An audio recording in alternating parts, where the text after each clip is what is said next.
Golf has changed in a major way today, guys, as everyone's aware. The 2026 US Open wasn't just announced, it was a warning shot. The USGA's move has sent shockwaves through locker rooms, fueling speculation, quiet panic, and a frenzy nobody wants to admit publicly. Something bigger is brewing beneath the surface. And today, we're going to unpack why this reveal hit the sport like a detonator. The US Open has always pretended to be a golf tournament, but everyone knows it's really a logistical circus disguised as a week of tee times.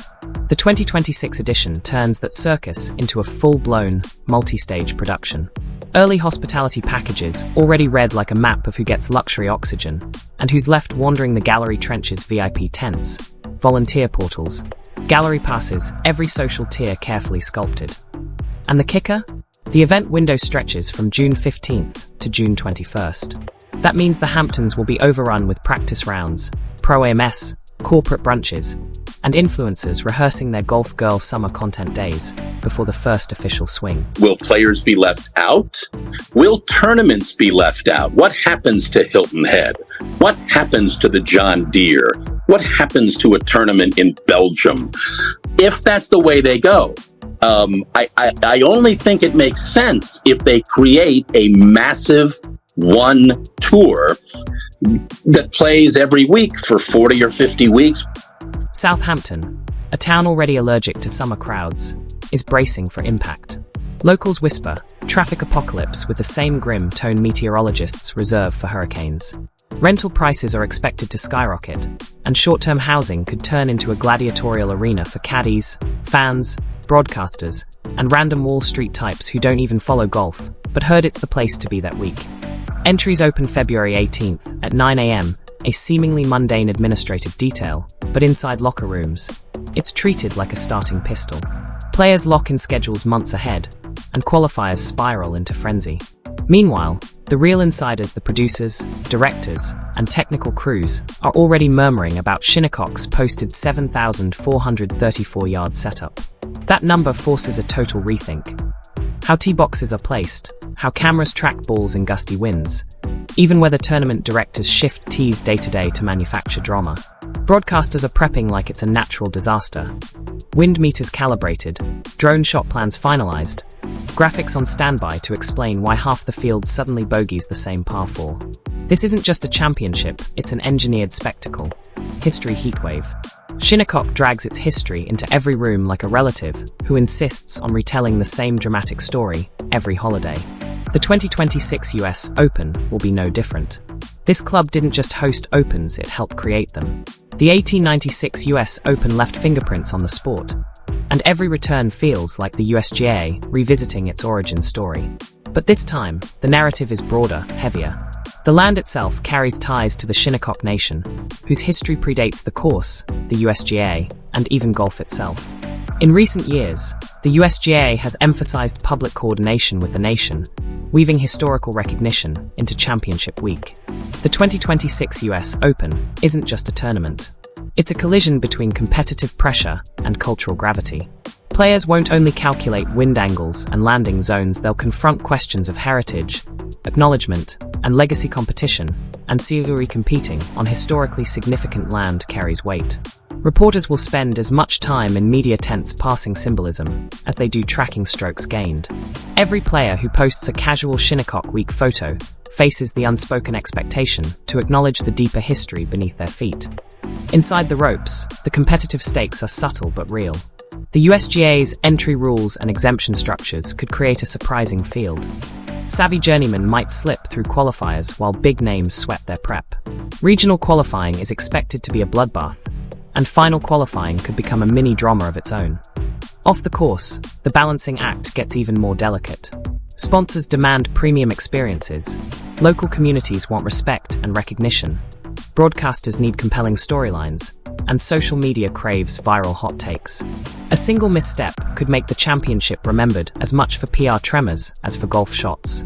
Contract crossfire, the player drama at Shinnecock 2026 reads more like prestige TV than tournament prep, with every star carrying a secret clause in their contract.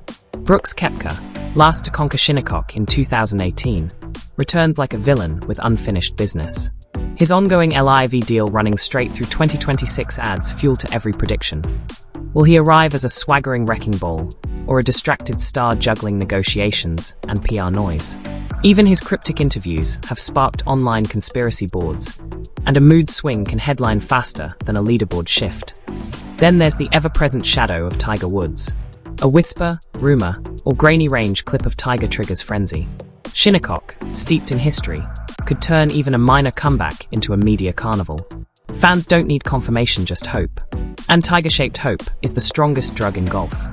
Meanwhile, Scottie Scheffler and Jon Rahm, the modern Golden Boys, quietly circle the 7,434-yard Shinnecock layout like pilots studying flight plans. Every driver decision could turn heroic or humiliating in minutes. Nobody wants to be the star of a slow-motion tee shot gone sideways. Broadcast battlefield behind the cameras, the real soap opera unfolds. NBC Universal controls US Open broadcast rights through 2032, framing Shinnecock like an 8-day cinematic universe premiere. Peacock will stream every wind gust,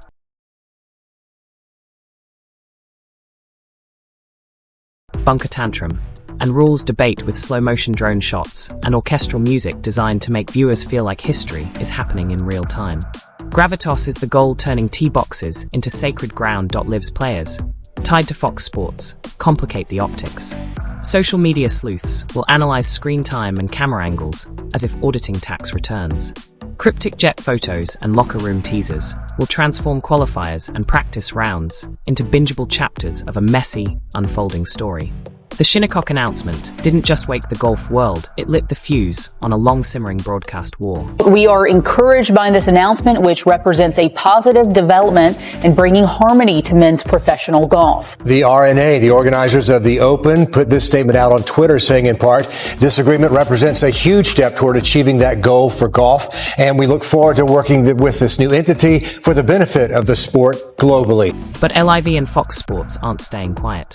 With their roster of high-profile players and a style built on personality, spectacle, and digital flair, Fox is ready to counter-program NBC's traditional seriousness. If a LIV star climbs the leaderboard, Fox will seize the digital spotlight with highlight drops, hype edits, and post-round interviews cut like reality TV confessionals. Two parallel worlds will form. NBC's solemn, temple-like golf universe versus Fox's fast-cut, meme-ready golf as entertainment multiverse. Fans will stitch the chaos together into TikTok edits that outpace official broadcasts within minutes. The USGA can't control the internet, but it can try to contain the fallout. The problem is predictability. Social media thrives on controversy more than scorecards. One mic'd-up rant, one wind-blown meltdown, one offhand comment about Shinnecock's setup, and the narrative will spiral beyond any broadcast's control. Networks will fight for the big moments, but creators will own the viral ones. And in 2026, viral moments matter more. Hamptons Havoc Southampton didn't ask for this chaos, but it's coming anyway. The Hamptons thrive on exclusivity, gated drives, quiet beaches, and a seasonal population that treats traffic like a moral affront. Then the US Open arrives with tens of thousands of fans, hundreds of media members, and a rental market that mutates the moment the schedule goes live. Local officials spent months tightening short-term rental rules to preserve order, only to relax them for tournament week, dropping minimum stays from 2 weeks to 3 days so homeowners could cash in. Nothing screams heritage tension like zoning laws performing gymnastics for tournament week profit. The local economy is salivating. Restaurants expect record reservations, shops are prepping emergency restocks, and homeowners are practically printing money. Meanwhile, infrastructure groans under traffic, emergency services, and parking demands a stress test for the entire region. Shinnecock's deep indigenous history adds another layer of responsibility. The USGA has worked with the Shernick Nation in recent years, but 2026 will magnify every gesture respectful or tone-deaf under the world's brightest spotlight. If a sponsor activation misses the mark, viral outrage erupts. If a ceremonial moment lands perfectly, global praise follows. Either way, welcome to the US Open in the age of public opinion. The Hamptons will feel the economic boom, cultural pressure, and logistical strain all at once. It's a gift, a burden, a spectacle, and exactly the kind of powder keg that makes this US Open feel less like a tournament and more like a collision between sport, history, and high-season tourism. Shinnecock 2026 was supposed to be a simple venue reveal. Instead, it became a fault line splitting golf tradition, player politics, broadcast ego, and Hampton reality. The shock isn't the announcement, it's everything it unleashed. Stay tuned. The real storm hasn't even started.